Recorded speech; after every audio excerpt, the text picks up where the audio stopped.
Where do we come from? For centuries, the greatest question in the history of man had no scientific answer. Then, the first evidence of a human ancestor started a scientific revolution. This is the story of the quest to find the origins of the human race.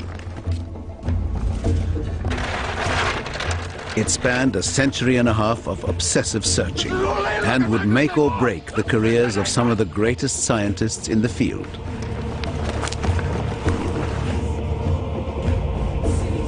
For the lucky few, chance discoveries opened a window on the hidden world of our ancestors.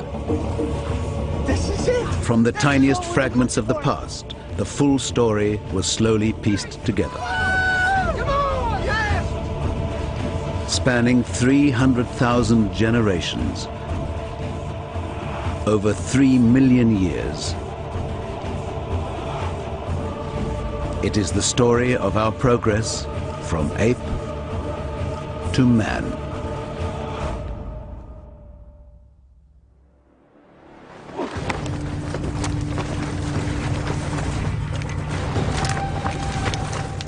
The search for the origins of humanity is a story of bones and the tales they tell.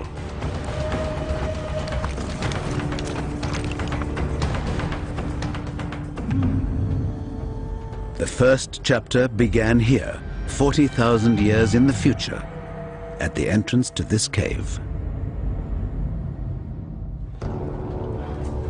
With the discovery of this man.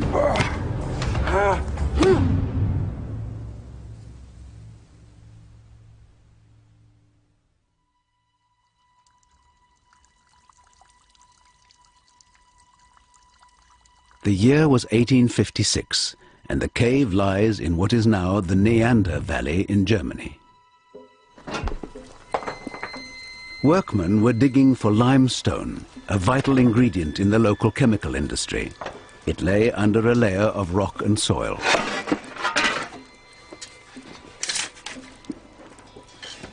The men were paid a few pence a day to remove the surface layer, and everything was thrown away.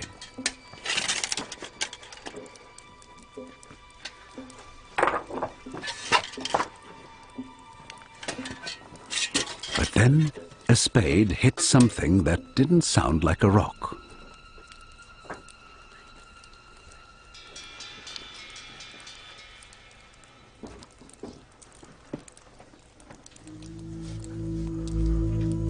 The shape looked like the top of a skull, and thinking it might be a murder victim, they stopped work to show the foreman.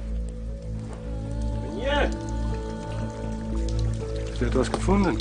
Ja. Was ist denn das?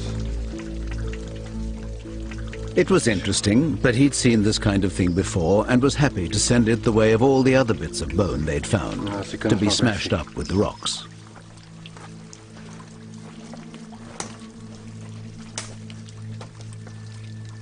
Then something made him change his mind. He knew a local school teacher who might be interested to see it, and the skull got a reprieve. What he could never have imagined was that the skull was seeing the light of day for the first time in more than 40,000 years.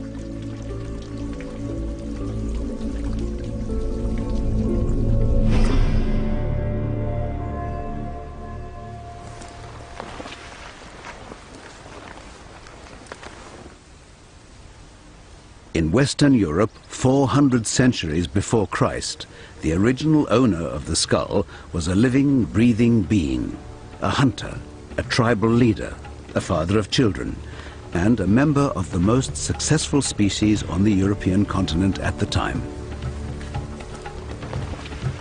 Neanderthal man.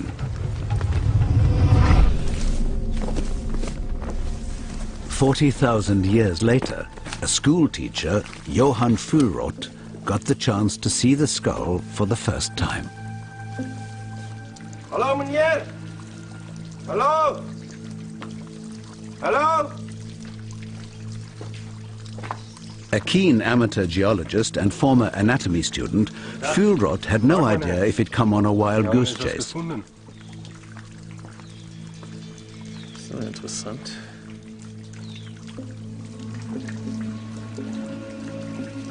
The moment he saw the skull, he knew instinctively that this was something extraordinary.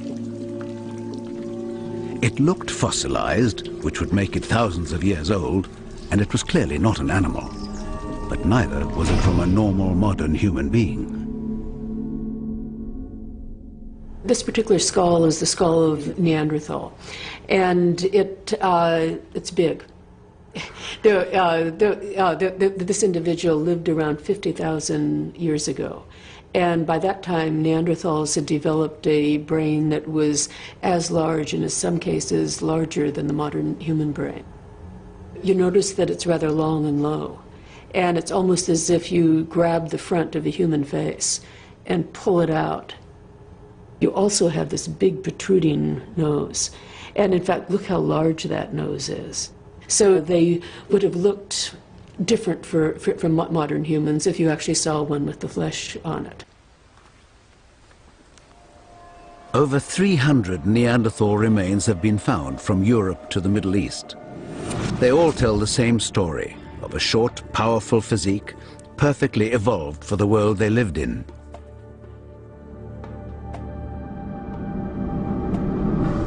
A tough place. Europe was in the early stages of the last great ice age.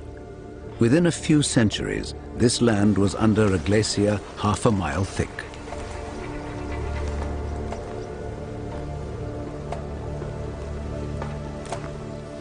At this time, the climate was fluctuating quite extremely, and we do know that they survived some of the major cold snaps, the major glacial advances. The only way to support advanced life here was with a high-protein meat diet, and that meant learning to be a good hunter or starve. What we do know from the skeletons, that Neanderthals were very robust, they were very strong, but they also had this huge brain. The tools found with Neanderthal suggest they developed sophisticated stone technology. Their weapons were the tools of their survival and needed to be maintained. If a spear failed at the critical moment, the hunt would fail.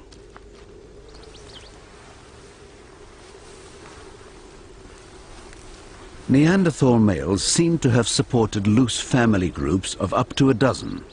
This hunting trip had already taken 3 days and covered 10 miles with no sign of any prey.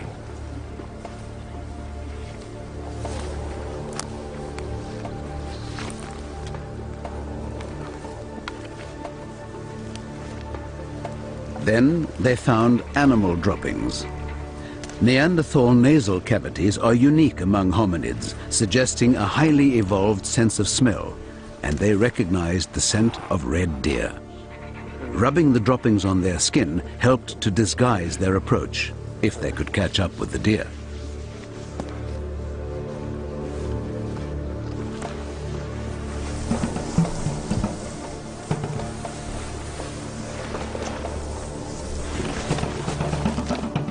They'd had to range further in recent months to find a kill. Red deer numbers had fallen rapidly, and they had no idea why. What they didn't know was that they had competition. Competition that would one day drive them to extinction.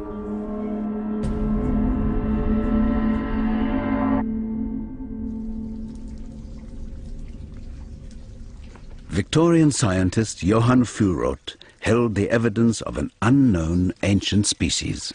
Wo habt ihr das gefunden? Wir haben es dort gefunden. Und was war da sonst noch? Vielleicht noch ein Bein. Zeig mir bitte. It's hard even to guess what the creature was without more evidence. Nur noch diesen Bein. And they hadn't got much. Und wo ist der Rest? Wir haben sie weggeschmissen. Hat's weggeschmissen? Ja. Wenn ihr jetzt noch was findet, schmeißt bitte gar nichts weg. Behaltet es für mich. Ja, meneer. Ich nehme jetzt erstmal diese 2 mit. Gut. Danke. Fuhlrott gave the bones to more qualified scientists. But even when more pieces emerged from the same cave, they completely failed to identify them. Opinions varied widely, from a barbarian who'd fought the Roman legions to a lost Russian Cossack, even the victim of some unknown congenital deformity. But a new idea began to take center stage. Fuhlrott himself suggested Neanderthal might be an early ancestor of modern man. To many Victorians, this seemed the most absurd notion of all.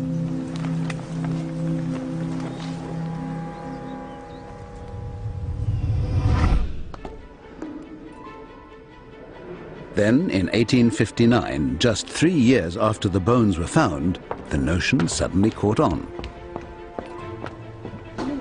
Charles Darwin published his groundbreaking work, The Origin of Species. He suggested that all living things had descended from earlier, simpler forms by the process of evolution. And if it was true for every living thing on Earth, then that had to include us.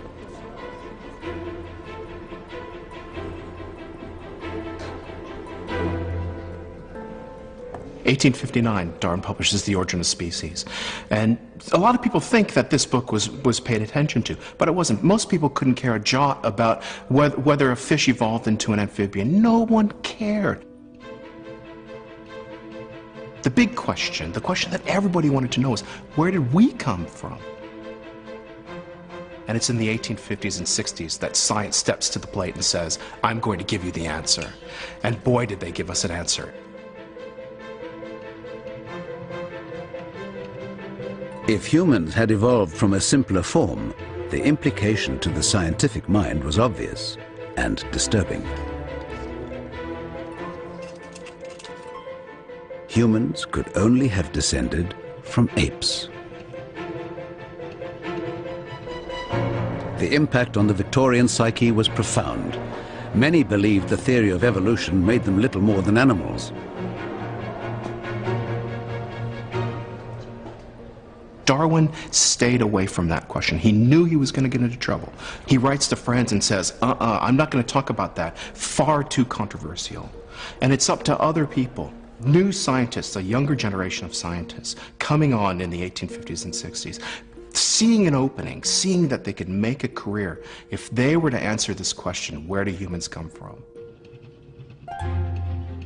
Inspired by the Neanderthal bones, evolution became the hottest topic of the age. But it would stay little more than a theory without more evidence. Scientific attention turned to an ancestor that would link us to the apes. An ape man, a missing link, and they would go to the ends of the earth to find it.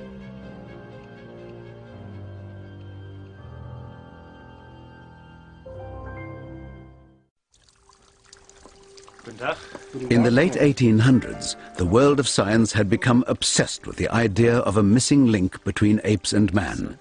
And German scientist Johann Fuhlrott believed Neanderthal man was that link. Neanderthal seems so promising when it's first presented. It seems like it's going to be the answer. But on closer inspection, it starts to fall apart. Most importantly, the key fossils just seem to be too much like humans. Neanderthal, at best, is a man with some ape qualities.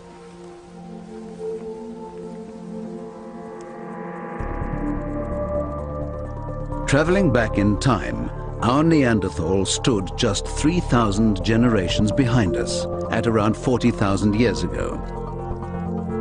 To find a true missing link meant going further back in time to something more ape-like. The question was, how much ape and how much man would it be?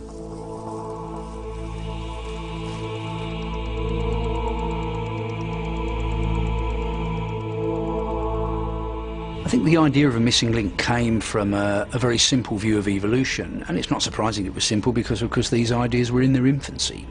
But people had this idea of fixed types. There were humans and there were apes. And an evolutionary transition between those two types would somehow combine the features of both types. There was no real conception that evolution could operate over vast periods of time, and there could be complex mixtures of characteristics. So people were looking for something essentially that would be halfway between a living human and a living ape. But where would the evidence be found? By the 1880s, it was believed this had to be where apes and primitive people lived side by side. And so the search moved from Europe to Southeast Asia and the Dutch island colony of Sumatra, home to both man and ape.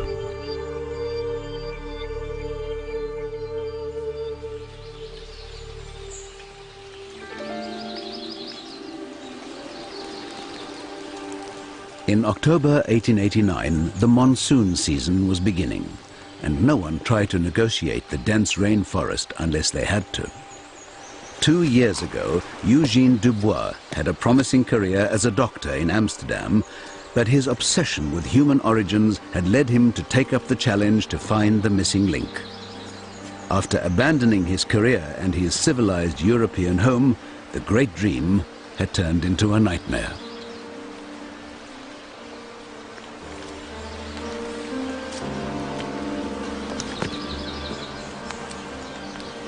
He's invested everything that he had into finding this missing link. Dubois was the worst kind of person to go out to the field because he had no experience. He doesn't know how to teach his crew. He doesn't know how to take care of them. They're out in the field. It's raining. It's a complete shambles. He'd found caves which he hoped would produce the fossils he was looking for. They hadn't. His engineer had given up digging, and all but a few of his convict laborers had run away or were sick. To make matters worse, Dubois had malaria. The same deadly disease had already claimed the life of his first engineer, and he was about to lose all patience with the second.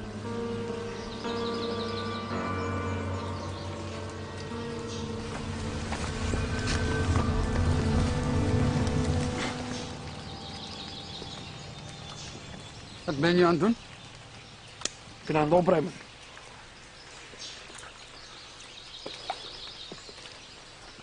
Ik moet betalen om dingen te vinden. Wat heb je nou eigenlijk gevonden in de afgelopen 2 weken? Hm? Genoeg. Daar is dit. His engineer had just lost his workmate and he hadn't been paid for a month. But this meant nothing to Dubois. Poor Eugene, he desperately wants to find something, desperately wants to make a name for himself. He comes up with absolutely nothing. After months in the jungle, Dubois had just a few animal fossils to show for the time and money he'd spent. Is dit? Is het alles? Ja, meneer. Maar dat is net niet goed genoeg. Dubois had many trials and tribulations, and someone who was not as driven, not as determined, not as obsessed, I'm sure would have given up and gone home. Daar is niks. We hebben gezocht. En dan kijk je toch weer. Kijk zelf. Sorry. Er zijn genoeg mannen daar. Ik weet niet wat ze voor heel zo lelijk het werk steekt. Oh, vind er een dan! Wat? Je hebt me gehoord. Vind een dan. Goed dan. Dubois realized his attempt to find the missing link here had failed, and he fired his engineer. Goed dan!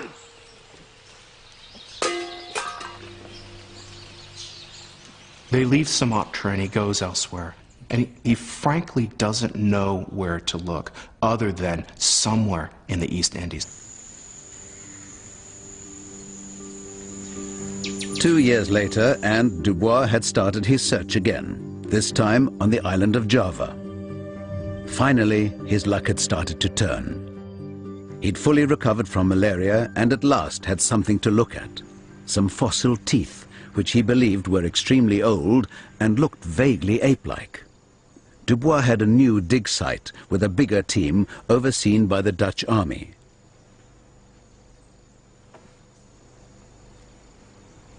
Every so often they brought him material they thought might be of interest, and one day, in October 1891, he got another batch.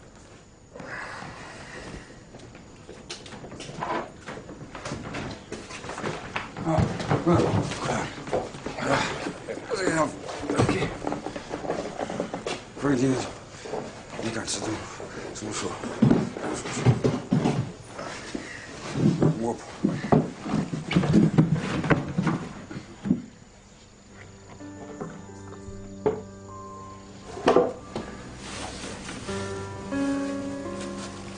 It contained a fossilized skull.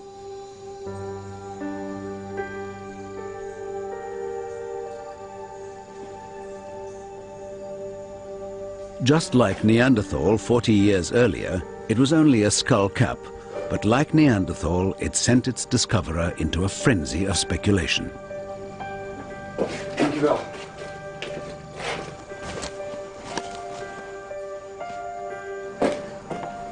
The surrounding forests were home to a variety of apes, but he knew that this was not from any known ape. It was too fine. The brain cavity was clearly large, yet obviously not a human skull. So, could it be an early human ancestor, closer to our ape-like origins? The only thing he could compare it with in his mind was Neanderthal.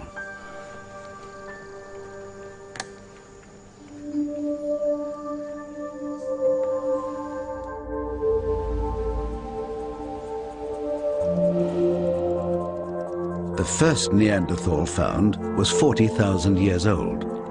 Unknown to Dubois, his find was roughly 20 times older, between 500,000 and 1 million years old, much more primitive than Neanderthal. But was it any closer to being the missing link? The key, Dubois believed, was the size of the brain. He had a precise mathematical model to determine the missing link. Its brain cavity should be precisely half the size of a human and twice the size of a chimpanzee.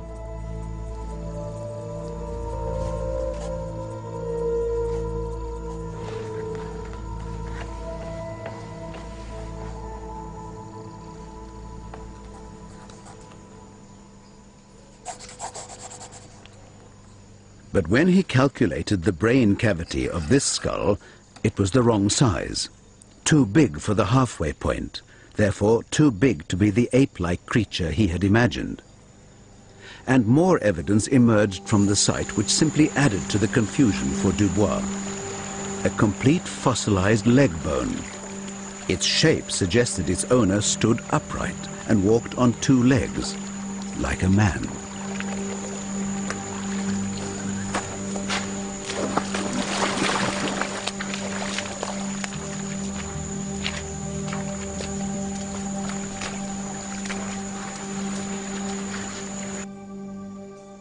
Dubois couldn't change his evidence, so he changed his model. He decided that the missing link had to have a brain almost as large as our own. And he was so convinced by his meager evidence that he wrote to the Dutch colonial government announcing that he'd found the missing link.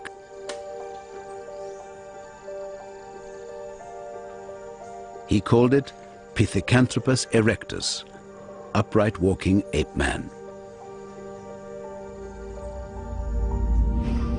One of the most successful hominid species ever to walk the earth.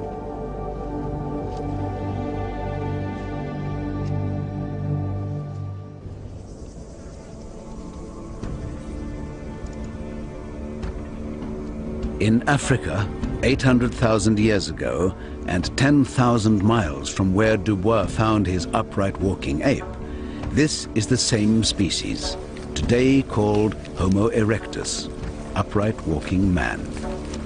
They'd been able to colonize Africa, Asia, and beyond thanks to a unique combination of physical and mental qualities.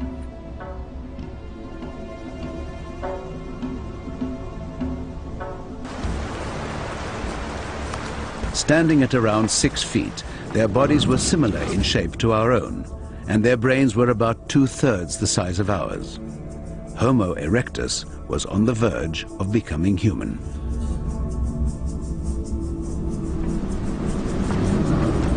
One of the main reasons for this was diet, because for the first time in our evolution, we had access to the concentrated protein of meat. Yet there's no evidence that Homo erectus was a true hunter. This antelope was most likely scavenged from a leopard kill, the spears used to drive away the predator.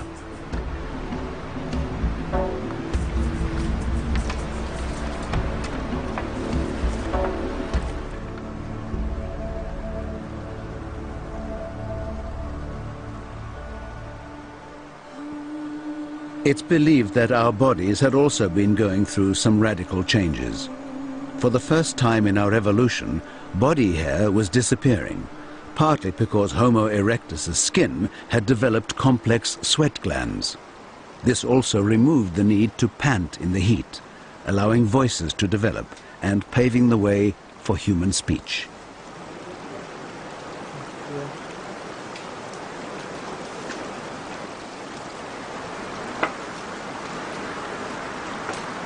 But it's their stone tools that showed how advanced Homo erectus had become.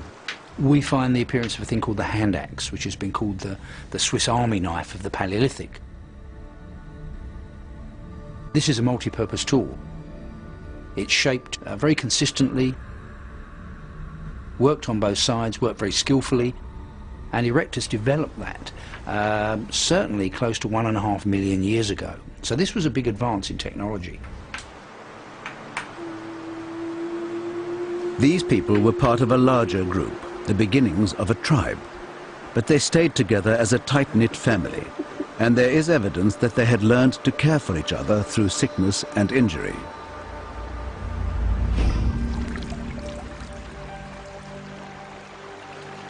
The leg bone which Dubois found in Java had an unusual scar, showing clear traces of damage and repair.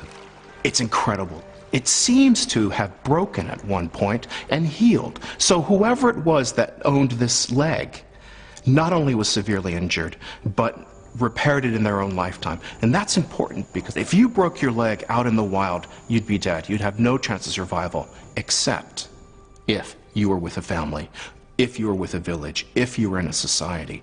There's a family system around that individual. There was safety within the family, but the family itself was never far from danger. Leopards used the same rock shelters. As darkness approached, they would become vulnerable, spears or no spears. And a storm was brewing in the hot afternoon that could bring an unwelcome predator in search of shelter. But this storm might also bring something else. A new weapon that shifted the balance of power between our ancestors and their competitors.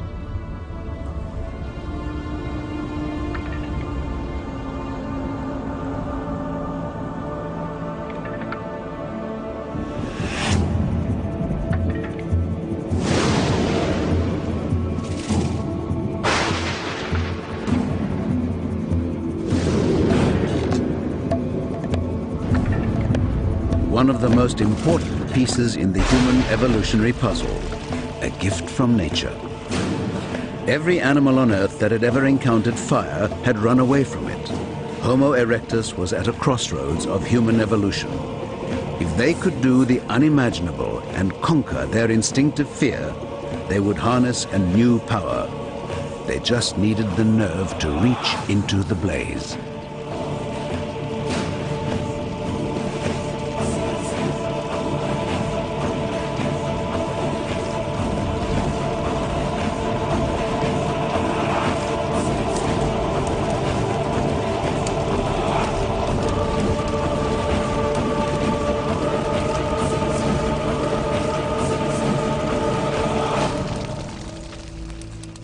When humans tamed fire, this was obviously a huge step forward, and it must have been a remarkable event for people to face up to fire and learn how to control it rather than running away from it, which is the natural instinct. And once they could do that, once they could capture fire and eventually even make it at will, this was a huge advance.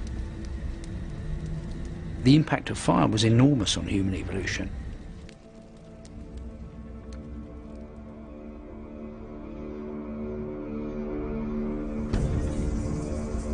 The technology of fire gave Homo erectus heat, light, and protection on their travels, helping them to migrate across the world from Africa to Asia and beyond.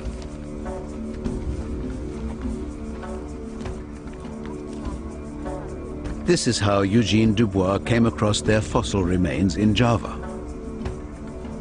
But this nearly human species was very different from Dubois' idea of an upright walking ape man.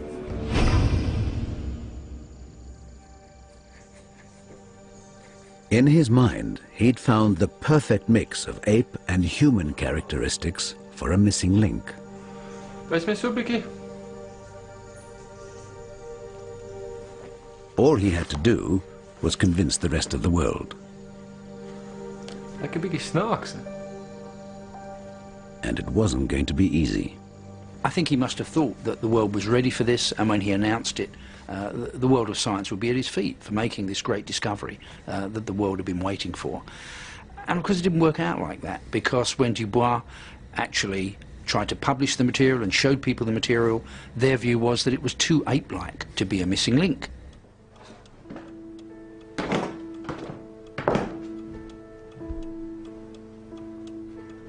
Dubois was convinced to the end that his fossils represented a missing link, but the scientific world did not agree and rejected his claim. Because he never attended his own dig, he couldn't even prove his pieces belonged to the same creature. The verdict of most experts was that the leg was human, but the skull looked like an unknown species of ape. He leaves Dutch East Indies, he goes back home, and no one's paying any attention to his work. No one's paying attention to his fossils. And it must have just broken his heart. He ended up basically assembling his fossils and said, right, if you're not going to pay any attention to me, you're not going to get access to my material. Must have been one of the greatest sulks in scientific history. If you don't believe me, you can't look at my stuff.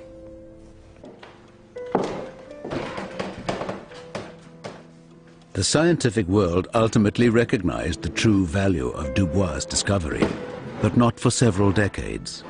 In the meantime, the search for the missing link continued. And at the start of the 20th century, the focus turned from Asia back to Europe, because in Britain, a discovery was made that amazed the world and created one of the biggest scandals in scientific history. This is definitely not a stone. Arthur, look, look. Teeth. What? Suddenly, a new contender that fitted the idea of a missing link perfectly. In fact, it was almost too perfect. Well, Dr. Watson, what do you think? But then, forgeries often are.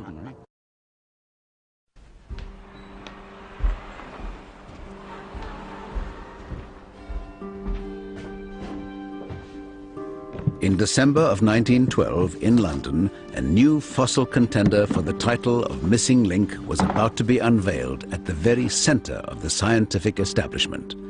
This time, the experts were ready to be convinced, because this was the perfect ape man. And it was British. There was this tremendous rivalry between Britain and Germany building up to the First World War, both nationalistic, artistic, and certainly scientific.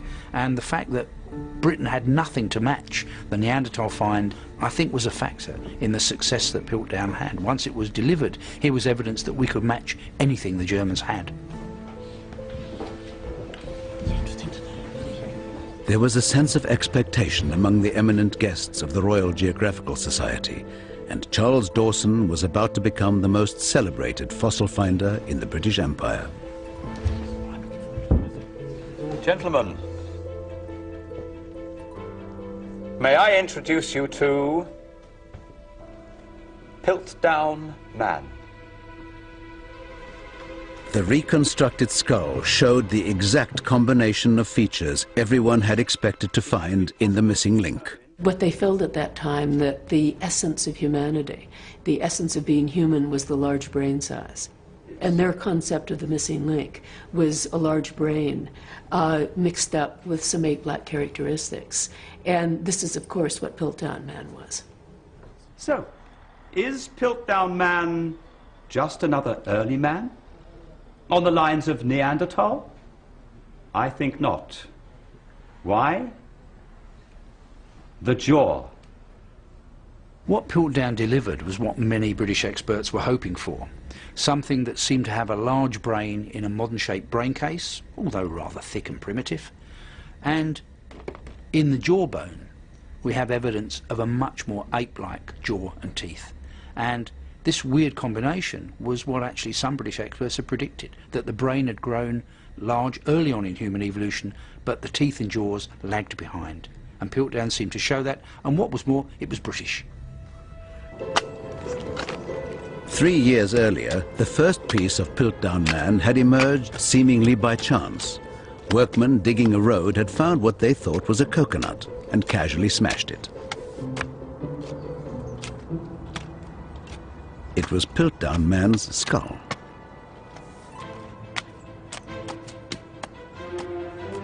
Charles Dawson was an amateur fossil hunter with a burning ambition to find something truly earth-shattering. He'd walked past this site regularly in the hope that something significant might emerge.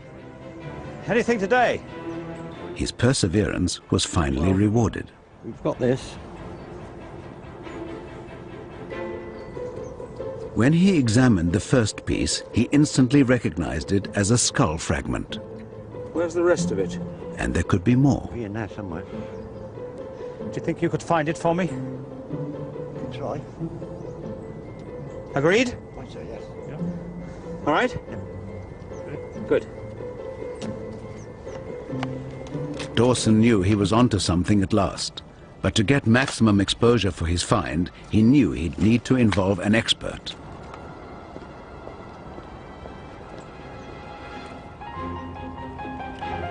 A year later, he'd persuaded Sir Arthur Smith Woodward of the British Museum to join in the search for more evidence. The skull fragments looked vaguely human, but they hoped to find evidence that its owner could be older and more primitive. Evidence of something more ape-like. And in a surprisingly short time, they'd found it. This is definitely not a stone. Arthur, look, look. Teeth. What? We've got teeth. The evidence seemed conclusive, and with Smith Woodward's support, Dawson felt able to make his boldest claim. It is my conjecture that what I have termed the Anthropus dawsoni, Dawson's Dawn Man, is nothing less than the missing link we have searched for so long. Thank you. For the British scientific establishment, here at last was what they'd long wished for, the perfect missing link. A big-brained British ape man. The fossils are perfect for a missing link. Some of it seems to be human, some of it seems to be ape. It just fits perfectly right in between. In your search for an ancestor, that's what you want. You know, it was almost too good to be true, but because everyone was looking for something, because everyone wanted to find that first Briton, nobody dug deeper. Gentlemen, please, gather round. It seemed the missing link had been found. Yet while Dawson savored his moment of glory, his audience was unaware they'd all been taken in by the greatest hoax in scientific history, and it would take decades for the truth to be revealed.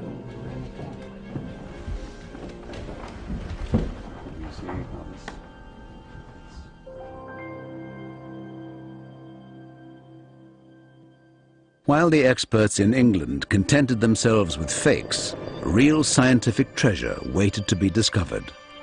But it was in a part of the world that no one at this time even cared to look: Southern Africa. Charles Darwin believed Africa might be the cradle of humanity because it was the home of the great apes. If our closest ape relatives were still there, then the ancestral link between us might lie there too. If so, evidence was bound to turn up sooner or later. It just needed someone to recognize it when it did.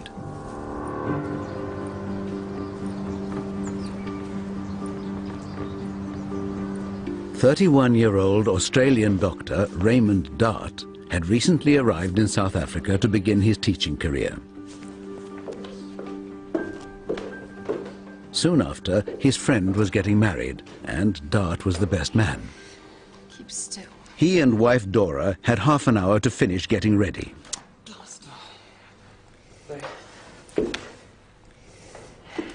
say, I'll have to put it back on. But Dart's mind was elsewhere. He'd been collecting fossils for the last few months, sent to him by students and colleagues. A week ago, he'd got news of a spectacular fossil found in a nearby lime quarry, and it had just arrived by train.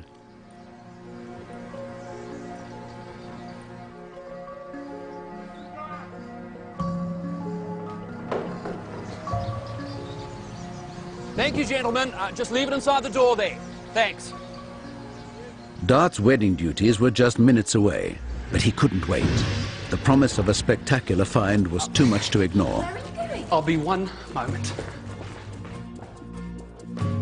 I'll be quick. I just want to make sure it is what I think it is. You can't go burrowing in boxes of rubble now, Raymond. You really, really can't. I won't take long. Raymond, please just leave them alone until tomorrow. Be quick.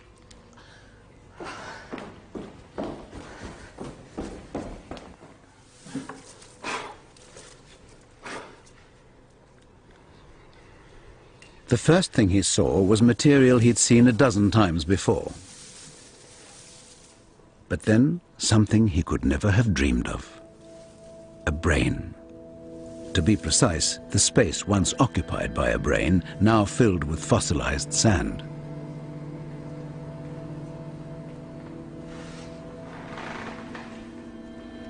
I knew at a glance that what lay in my hands was no ordinary ape brain.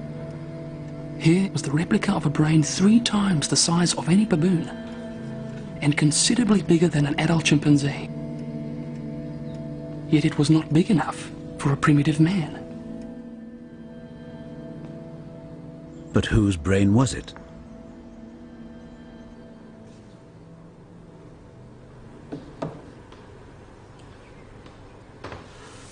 Dart looked to see if there was more of the same creature. He found a piece of rock with the outline of an upper jaw. Behind it, a hollow space. When he matched the brain to the hollow, it was a perfect fit. He realized he had both the brain and skull of an unknown ape man, but the face was buried in solid rock. Raymond, Christo is here. Yeah, sorry. Please, this is getting silly. Powerless to reveal its identity immediately, but Dart knew just a few inches of rock separated him from a momentous revelation.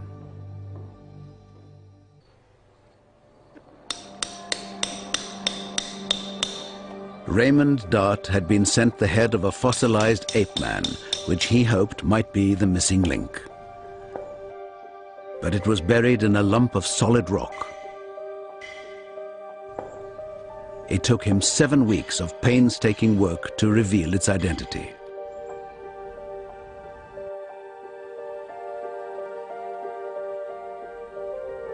It was the first human ancestor found in Africa, and the earliest ancestor yet discovered.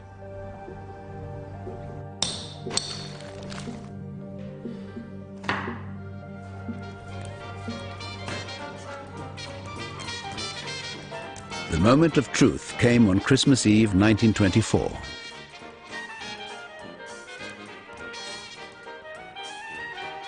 What emerged first were its teeth, small and fine like the teeth of a child. But then the outlines of its skull, more ape-like than human. When it was finally revealed, Dart realized he'd uncovered something extraordinary.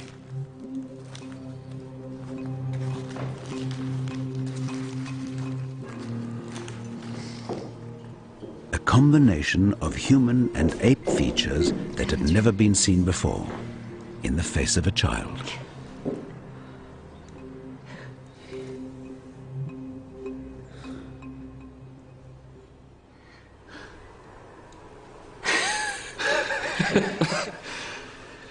It's a baby. It's a baby.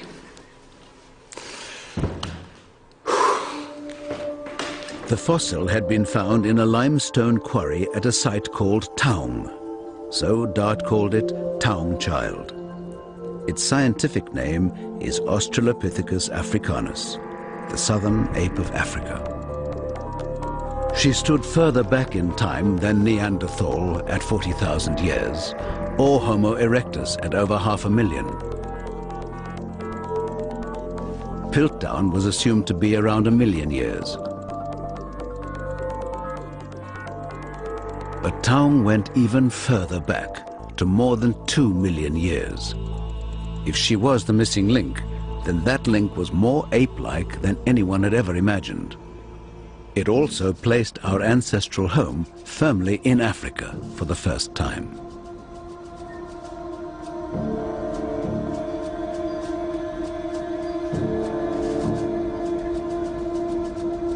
In South Africa, 2 million years ago, the world of Taung Child, just like the savannah today, was a place of food scarcity. There were no easy pickings.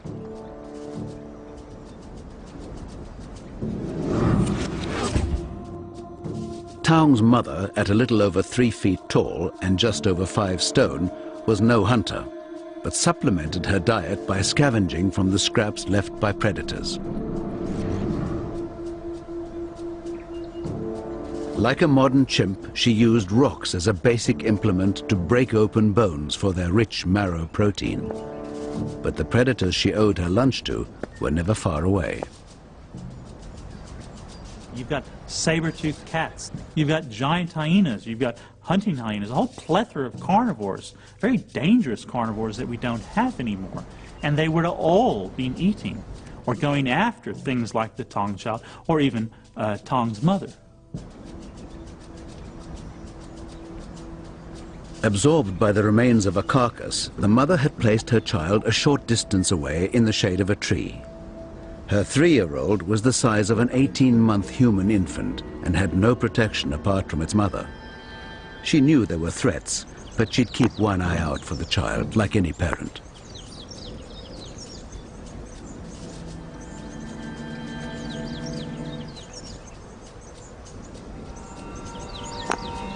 They definitely would have cared for their children. I mean, you see chimpanzees as the most caring of parents. There's no reason to say that Taung wasn't cared for. The problem with the Taung Child was it's probably just old enough and rambunctious enough that it was leaving its mother for stretches at a time.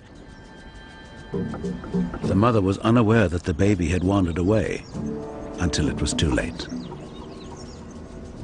There was no sight or smell of a predator in the undergrowth. But predators don't just exist on the ground.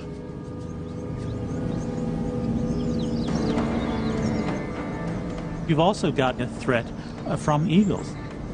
They've been documented to take human children up in Kenya to the age of 6 years of age. I mean, an eagle has these incredibly strong talons, greater, it's a lovely quote, greater lift-to-weight ratio than an F-15 fighter jet. The child was unaware of the danger from above. The mother saw the eagle and the child in the same moment, but couldn't get to her baby quickly enough.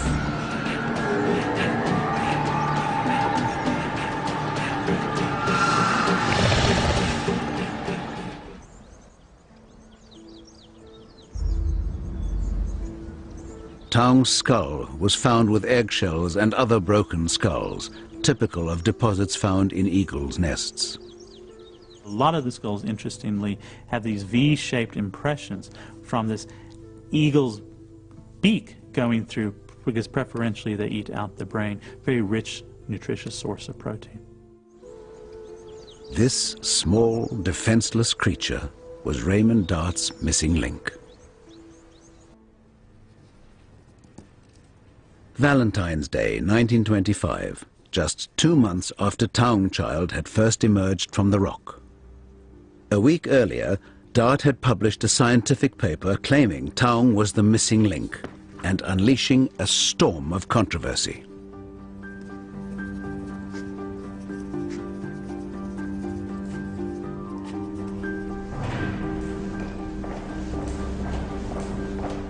Dart thinks he's got the missing link. But there's also this Piltdown specimen that matches what the scientific establishment thinks. Brain growth was thought to have driven human evolution, and Piltdown had a large brain and ape-like teeth. But Taung had the opposite, a small brain and human-looking teeth. The whole mix of different features that you find with the Taung child really is quite interesting. It's a whole reversal. It's more like a man-ape than an ape-man. And it's a complete different mixture of features that the world hadn't seen and the world actually wasn't ready for. Have you seen Professor Dart? The biggest experts in this field all backed Piltdown. Any sort of voices of doubt were generally just overridden by the authority of these people. Dart's publication directly contradicted the scientific establishment. Could anybody tell me where I can find Professor Dart? He sent it to London to be reviewed by the world experts, the same experts whose views he contradicts. And these so-called experts dismiss it because they've got their money on the other horse. He had one ally in his struggle for recognition, Dr. Robert Broom, like Dart, an anatomist and fossil collector. Broom had the reviews from London.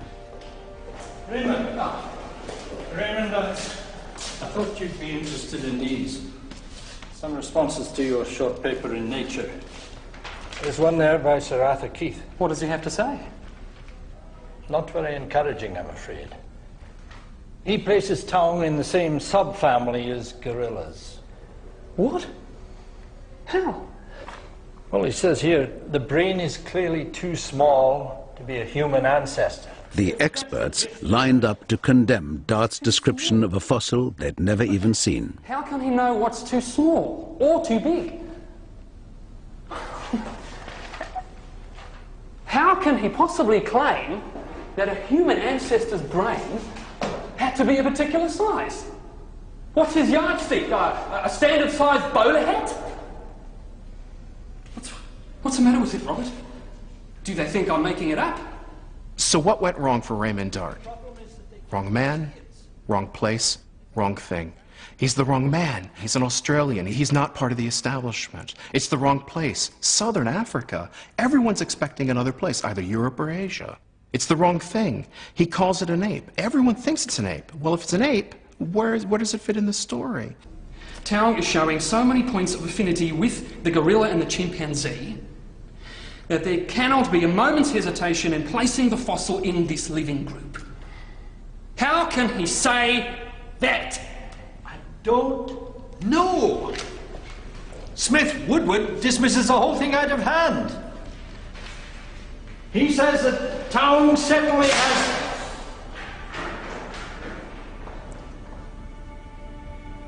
Sorry, old man. Dart has made probably one of the most remarkable discoveries of the 20th century, and the scientific establishment completely discounts it, discredits his find, and literally puts it in a box or a suspense account for 25 years.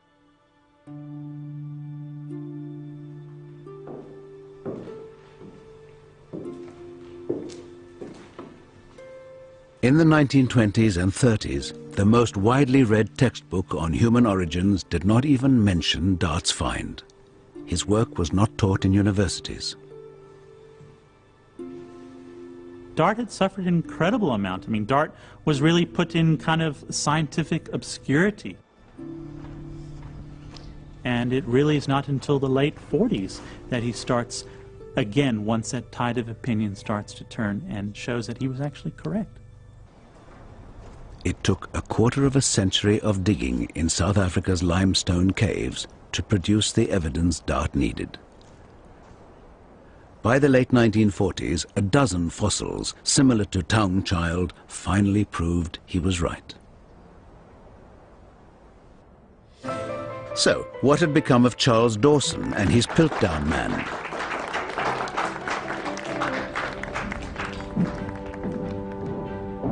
"40 years after it emerged as the prime contender for the missing link, the Piltdown fossils were examined scientifically for the first time. and finally revealed for what they always were, an elaborate hoax. There was embarrassment and puzzlement, astonishment, disbelief in some cases that this thing was not genuine.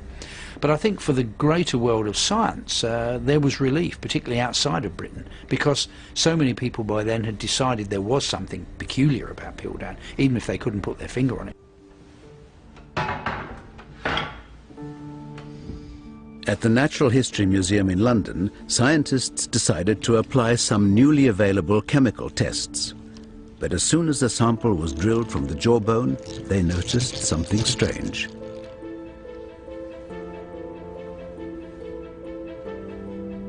The distinct smell of burnt flesh. This could only come from organic bone, not fossil. So the jaw couldn't be more than a few thousand years old, and clear marks could be seen on the surface of the teeth. Scratch marks. Originally from a modern ape, they'd been filed down to look human. The entire assemblage, stained to look old, was a forgery. It has never been proved who the perpetrator was, but with the demise of Piltdown, an old idea died with it, that a big brain was the defining factor in the missing link. Something else had to come before the evolution of a big brain.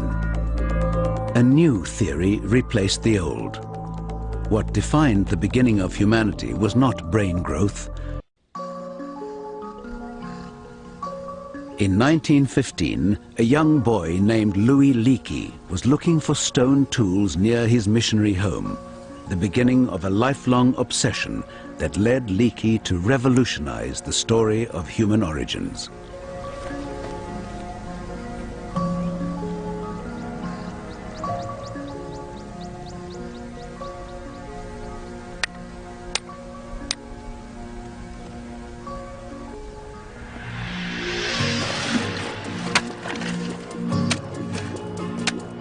"44 years later, Leakey was looking for the missing link, and the search had taken him to what is now Tanzania. Leakey had persuaded the scientific world that what defined the first human ancestor was tools. Now, all he had to do was find one. He was supported by his second wife, Mary, and her son, Jonathan, just out of school. Oh, you got something, boy. They found plenty of stone tools, but no sign of Leakey's tool maker. He'd been looking here for 22 years. His luck had to change soon.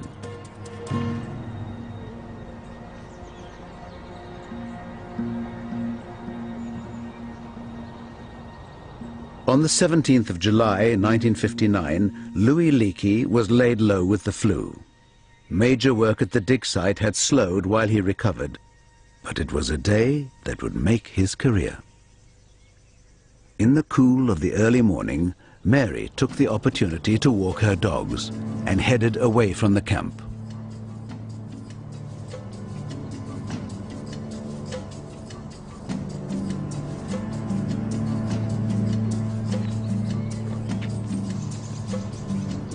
She wasn't expecting to find much in the way of fossils, but this year's rains had done them an unexpected favor.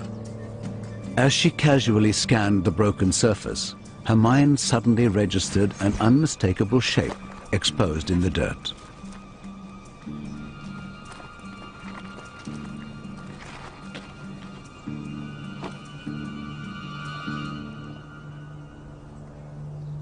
The top of a skull.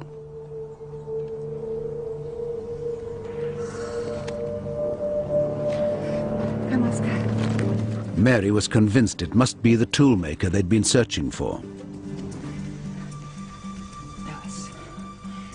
Lois, darling, please wake up. I found something very important. Darling, please, I know you're not feeling well, but try and wake up.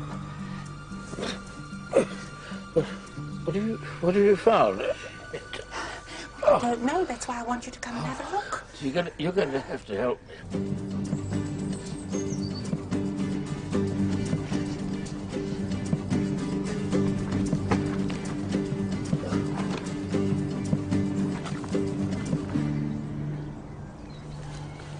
Louis Leakey had waited 20 years to find this tool-making human ancestor. Well done, my dear. You have better eyes than me. But this was not what he expected to find. The skull was more ape-like than he'd ever imagined. Well, certainly not a homo, my dear, I'm afraid. Now look at this. But darling, just look at where he was found. It can't just be a coincidence. Yet it was in the same geological layer as the tools. The logic was inescapable. This must be the toolmaker, and therefore the beginning of humanity. Leakey named it Zinjanthropus boisei, after his financial sponsor, Charles Boise. It had a small brain, but massive teeth and jaws, whose muscles were so large they had to be anchored to a ridge at the top of the skull. But if Zinj was using tools, why did it need such powerful jaws? Leakey overlooked the question and announced Zinj as the toolmaker.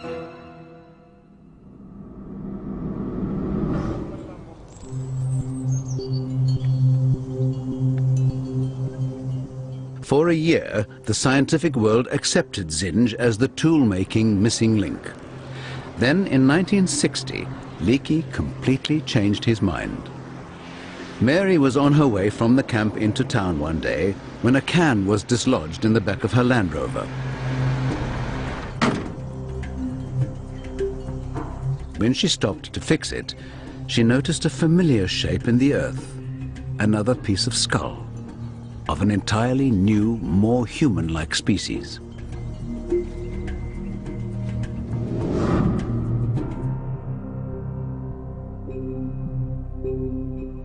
Leakey decided that this, finally, was his long-lost toolmaker. He named it Homo habilis, literally, handy man. Habilis had a larger brain and much more human teeth, which made sense if he was getting meat using stone tools. Though the tools Habilis made were little more than broken rocks, they marked the very start of human stone technology. But if Habilis is the toolmaker, why was Zinj also found with the tools? Leakey has stumbled across an incredible discovery, and that discovery is humans and human-like organisms coexisting in Africa at the same time. By the early 1960s, the whole model of human evolution was called into question, and with it, the very idea of a single missing link. For over a century, the model of human evolution had been a simple, straight line. It began with a lower evolutionary form, an ancestral ape, and ended with the most advanced creature on Earth, the modern human being.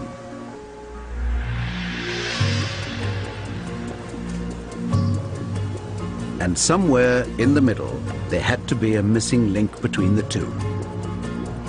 So, when Leakey found Zinj, it took pride of place. Until a new candidate arrived. All of a sudden you have Habilis, this more human-looking animal. Both these fossils date to the exact same age, about 1.8 million years of age. So what do? You have to remove Zinj from the human line, and you have to place them in different lines.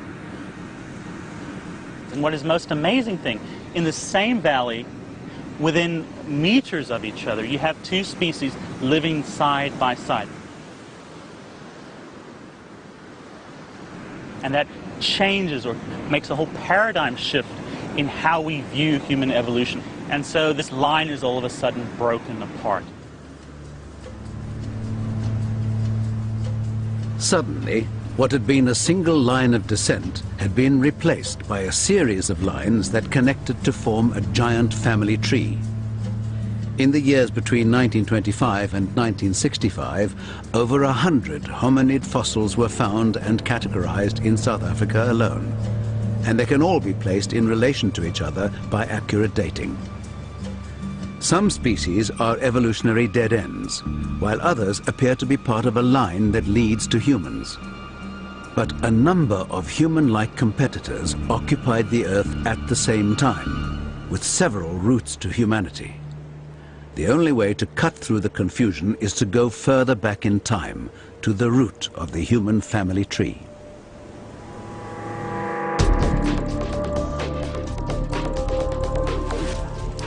Before we had a big brain, long before we used fire and language, before we even made tools, the creature everyone was looking for marked the very beginning of humanity.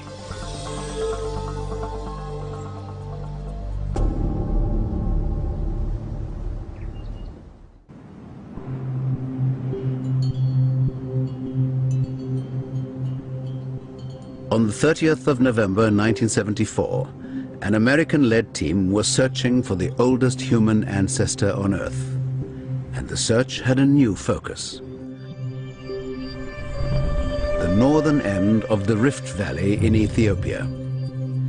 It was then possible to date rocks very accurately, so it was possible to be more precise than ever before about where to dig.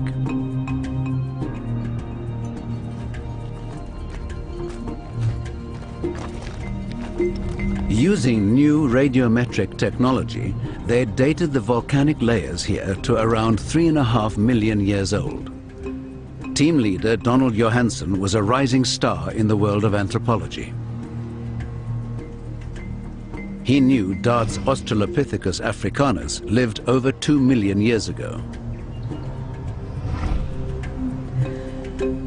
And Leakey's Homo habilis at about 1¾ million. But they were on separate ancestral lines. He believed there was a common ancestor, over 3 million years old, the same age as the surrounding rocks.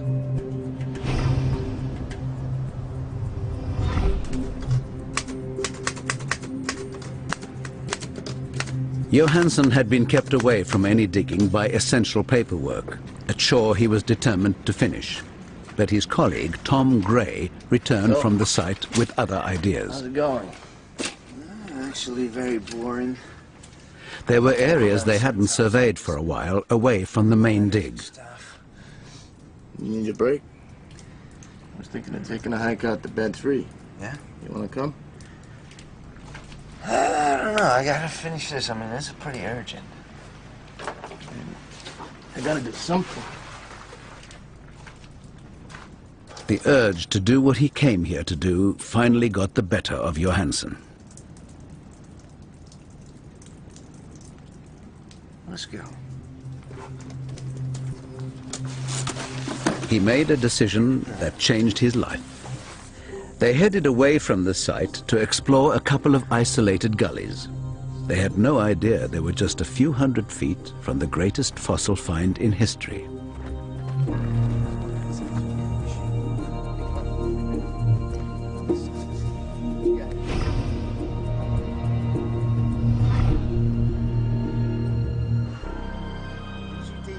But as the afternoon wore on, they had little to show for their efforts. They surveyed for a couple of hours. By mid-afternoon, the temperature was approaching 40 degrees, and all they'd found were a few teeth from an extinct horse and part of the skull of a pig.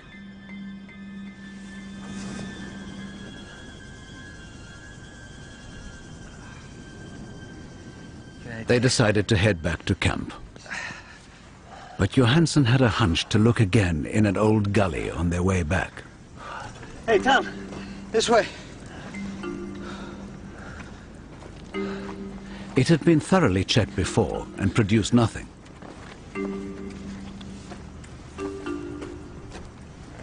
Hey, man, what's up? But today, something caught Johansen's eye. Come here, Tom. A shape in the dirt that just seemed too regular to be a stone. See that? It was a fossilized arm bone. That's an arm. It's a hominid arm. And there was more. That's hominid too. Parts of a small skull. jaw, pelvis, arm. Oh my God, this is... In all, nearly 50 pieces of fossilized skeleton. Watch your feet.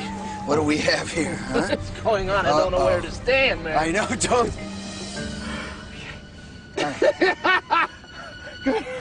This is it. This is what we've been looking for. I can't believe it.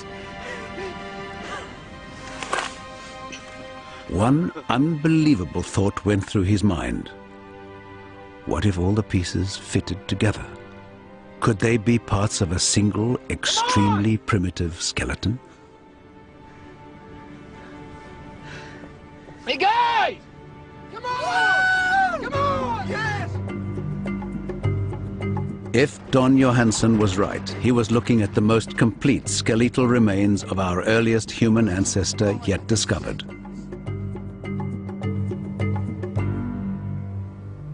What makes this individual an absolutely spectacular find is that she's so complete. For the first time, we had more than the odd broken bone for one specimen. We had virtually an entire skeleton. What's missing on one side is present on the other side. I mean, it's so rare because these hominids didn't bury their dead. And in normal circumstances, if an individual died, the scavengers would come in, the bones would be dispersed. The mere probability that something is fossilized is extremely small. But to actually go in and find such a beautiful fossil of a complete human ancestor is really a once-in-a-lifetime occurrence. In the first few hours following the discovery, the scale of the find was hard for the team to grasp.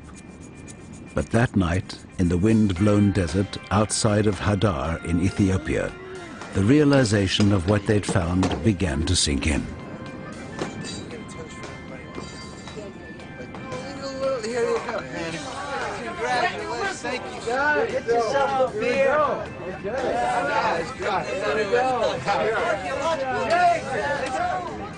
Inspired by a tape of the Beatles' song Lucy in the Sky with Diamonds, the new fossil picked up a name, Lucy.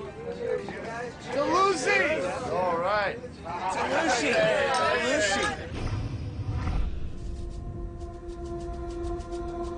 In Ethiopia, 3.2 million years ago, lived Australopithecus afarensis, Lucy.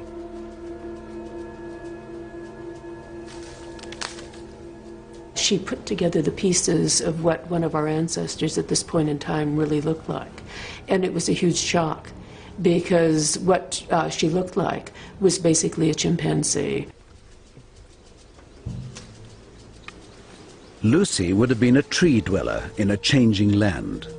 For 50 million years, her ancestors had inhabited the trees of Africa. But the land, once covered with unbroken forest, gave way to grass and scattered woodland. Her diet was mostly the fruit of trees, like this fig. But one tree would not support her for long, and unlike her ancestors, she could no longer swing to the next tree. She had to find another route.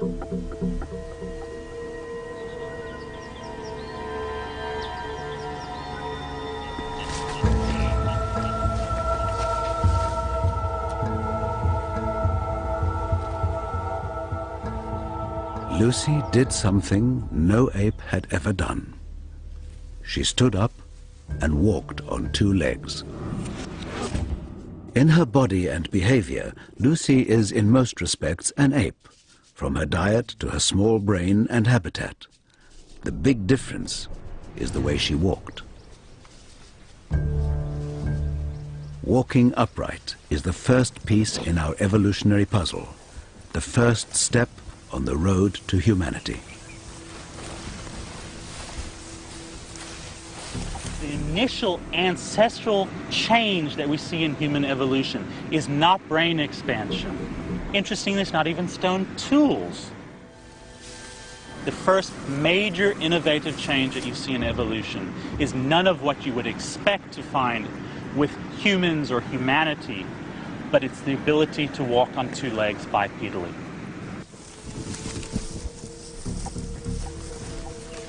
And it made the difference between Lucy surviving or not. She was on the constant search for food, and that meant finding new trees to feed in. She spent as little time on the ground as she could because she knew she was vulnerable.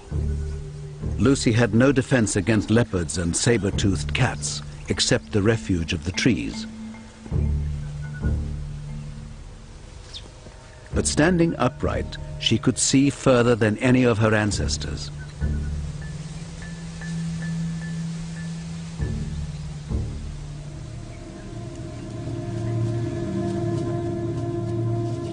Sensing movement in the grass, she runs.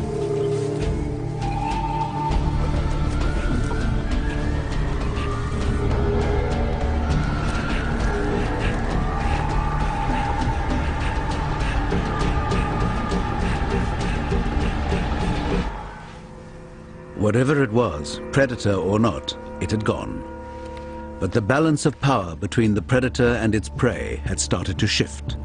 The simple act of walking upright started an evolutionary chain reaction. It freed the hands to become the makers and users of tools. And it was tool use that would one day power the brain's growth with protein from scavenging and hunting.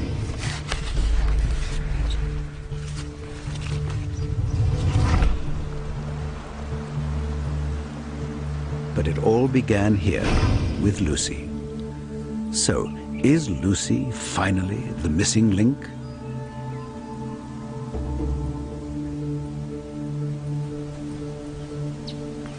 In a sense, Lucy is a missing link, but they all are missing links. Because without each step in the record, without each missing link, we wouldn't have ourselves today. They're all links of how we've gone from a Lucy to a Taung child, to a habilis, to a Homo erectus.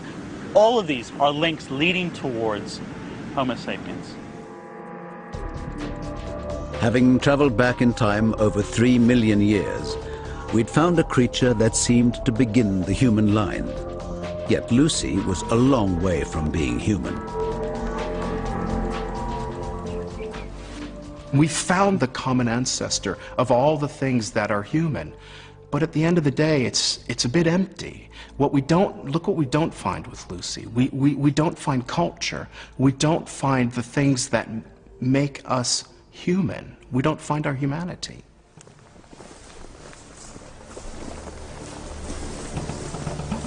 Science began to look again at our most recent ancestors.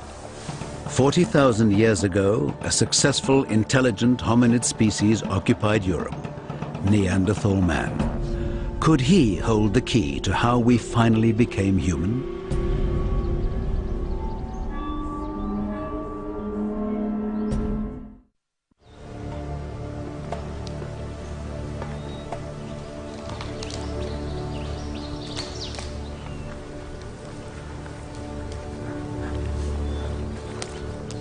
"40,000 years ago, Neanderthal hunters on the scent of red deer in the forests of Western Europe.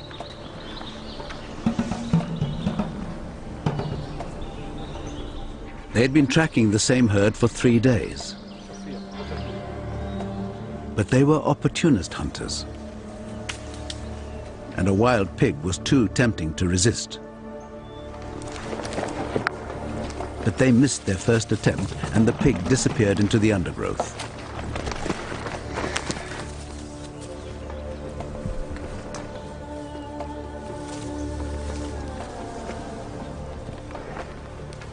The Neanderthals worked out a plan to corner their prey. The ability to organize and communicate, to exercise a plan, were all advanced human skills. The question was, did they originate here with Neanderthal? Exactly how human were they?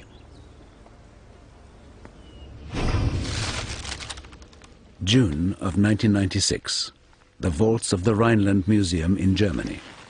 Genetic scientist Matthias Krings from Munich University was about to attempt to answer that question.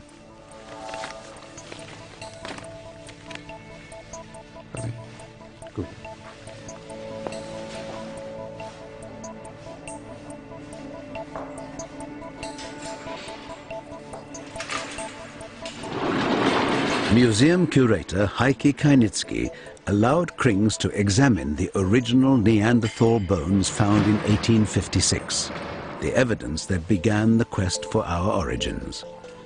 They wore full body protection to avoid genetic contamination. Krings isn't interested in looking at the bones. He was going to look inside, at their DNA. It had been thought impossible to extract DNA from any sample older than 10,000 years. They were attempting to go 4 times further back in time, to the age of Neanderthal. Scientists had long thought that Neanderthal was our most recent ancestor, that he became human in one last crucial evolutionary leap. If so, he should have almost identical DNA to us.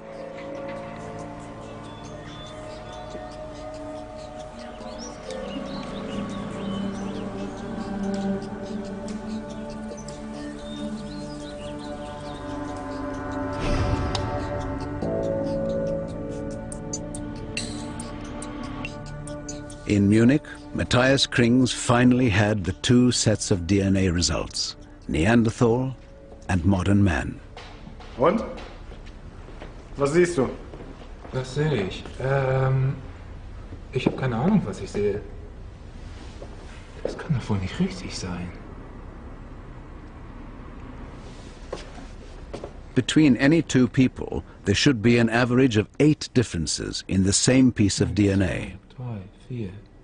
But between the human and Neanderthal samples, Krings counted nearly 4 times as many differences. Das ist was anderes. Das ist was völlig anderes. Ich habe sowas noch nie gesehen. Mann, bist du dir sicher?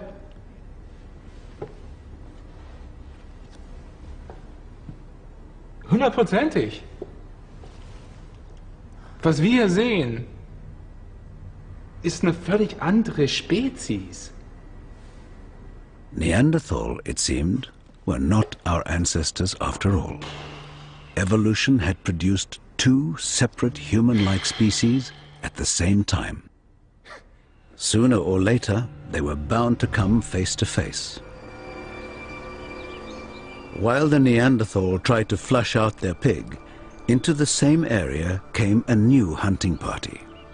Another human species were after the same pig.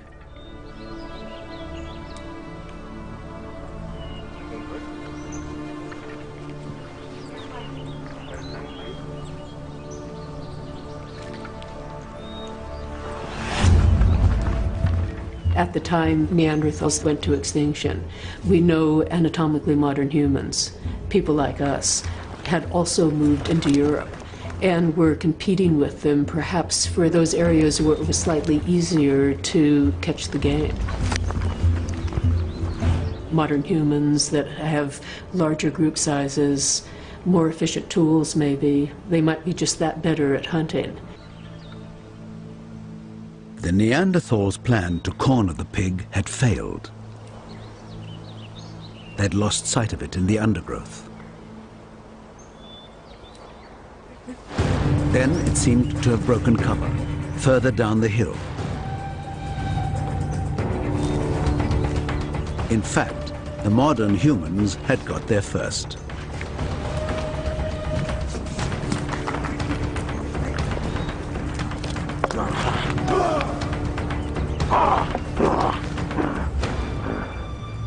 The first encounter between 2 almost identical human-like species must have been a profound shock. In this tough Ice Age world, there was only room for one of them.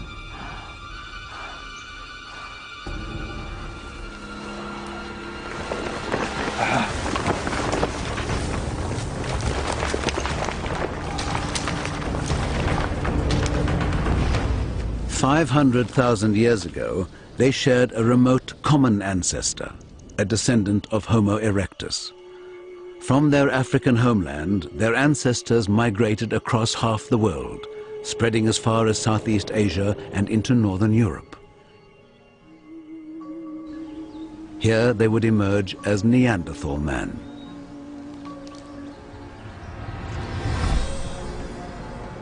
But the ones who stayed behind in Africa evolved too. And just under 200,000 years ago, a new species first appeared. Homo sapiens, modern man. They too were hunters, but some scientists have suggested they supplemented their diet with fish, spurring their brain development.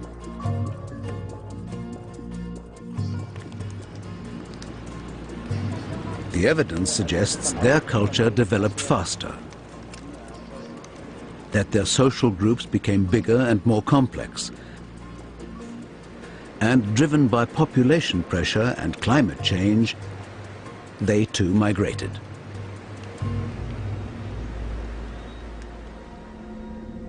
It took 150,000 years to spread from Africa to Europe, and as they moved further and further north, their appearance changed.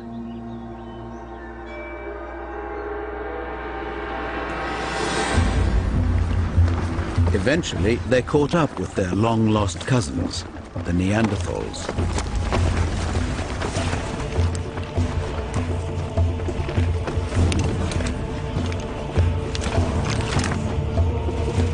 The European continent was losing one of its oldest, most successful species.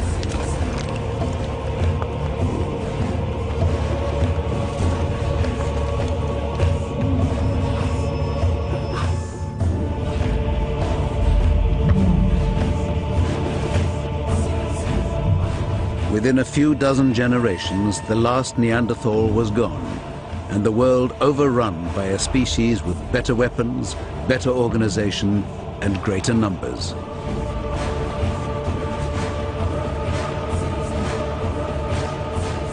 Modern man.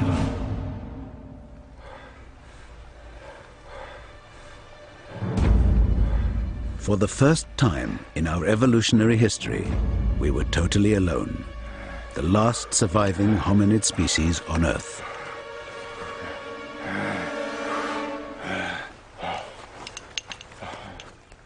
Within 40,000 years, Homo sapiens had colonized the whole world, free of any competition.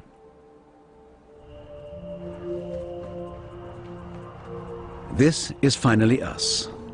Physically, the result of 3 million years of change since Lucy. But we are also fully human in our mind, and it's that which has given us the critical edge. The one thing that Neanderthals didn't do that we know that early modern humans did was express themselves artistically. The social systems that humans have, the richness of communication between humans, not just speaking but symbolically, must be part of the success of modern humans, and it may well have given us the edge over Neanderthals and the other species that were here 50,000 years ago. That same mind that gave us victory over our rivals one day asked the obvious question: where did I come from? For over 150 years, we've been searching for the answer to that question, and each piece of evidence has brought us a clearer and clearer picture of our past. But the search hasn't stopped. Many people say the more you find, the more there is to find. But I've been in the field long enough to know that almost every year an important discovery is made. I keep telling my students I never give the same lectures twice.